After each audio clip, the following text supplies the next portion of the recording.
দুদিনের নানা নাটকীয়তার পর জামায়াতে ইসলামীর নেতৃত্বাধীন 11 দলের পূর্ব ঘোষিত সংবাদ সম্মেলন অনিবার্য কারণ দেখে স্থগিত করা হয়েছে। একই সময়ে ইসলামী আন্দোলনের সর্বোচ্চ নীতি নির্ধারণী ফোরাম মজলিসে বৈঠক অনুষ্ঠিত হওয়ায় 11 দলীয় জোটের আসন সমঝোতা নিয়ে চলমান টানাপোড়েনে নতুন মোড় নিচ্ছে বলে মনে করেন রাজনৈতিক বিশ্লেষকরা।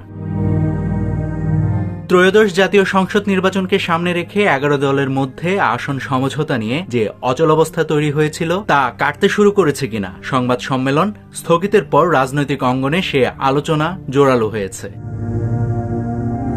মঙ্গলবার বিকাল 4:30টায় রাজধানীর ডিপ্লোমা ইঞ্জিনিয়ার্স ইনস্টিটিউশনে 11 দলের সংবাদ সম্মেলন অনুষ্ঠিত হওয়ার কথা ছিল। এর আগে ইসলামী আন্দোলন সংবাদ সম্মেলনে যোগ দিচ্ছে না এমন গুঞ্জন ছড়িয়ে পড়ে। নির্ধারিত সময়ের প্রায় 1.5 ঘন্টা আগে 11 দলের সমন্বয়ক হামিদুর রহমান আজাদ সংবাদ সম্মেলন স্থগিতের কথা জানান।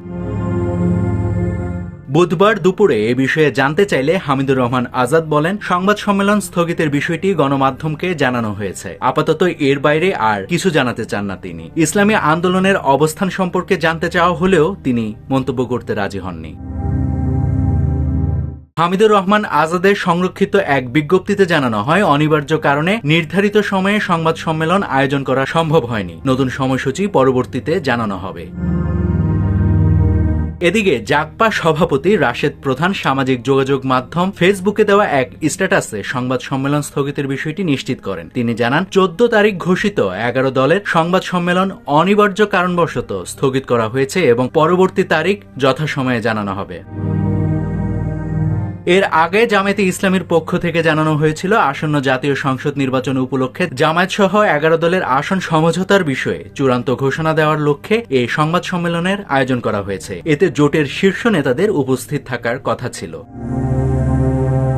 তবে সংবাদ সম্মেলনের সময় ঘোষণার পরেই ইসলামী আন্দোলনের একাধিক নেতা ইঙ্গিত দেন তারা এতে অংশ নেবেন না। একই সঙ্গে দলটির মজলিসে আমিলার বৈঠক ডাকা হয়। এরপর থেকে রাজনৈতিক মহলে আলোচনা শুরু হয় ইসলামী আন্দোলন 11 দলীয় জোটের আসন সমঝোতা থেকে সরে যাচ্ছে কিনা এ বিষয়ে। দুপুরের পর সংবাদ সম্মেলন স্থগিত হওয়ায় নতুন করে জল্পনা শুরু হয়েছে দলগুলোর মধ্যে দূরত্ব কমছে কিনা এ বিষয়ে। অনেকে মনে করছেন সমঝোতার মাধ্যমে দলগুলো আবার এক কাতারে আসতে পারে। সেক্ষেত্রে বিএনপির নেতৃত্বাধীন জোটের বিপরীতে একটি শক্তিশালী নির্বাচনী জোট গড়ে ওঠার সম্ভাবনাও দেখছেন সংশ্লিষ্টরা।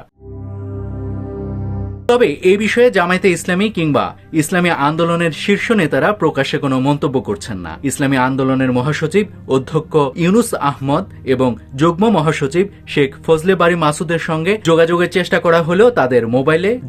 চেষ্টা করা হলেও তাদেরকে মোবাইল ফোনে পাওয়া যায়নি।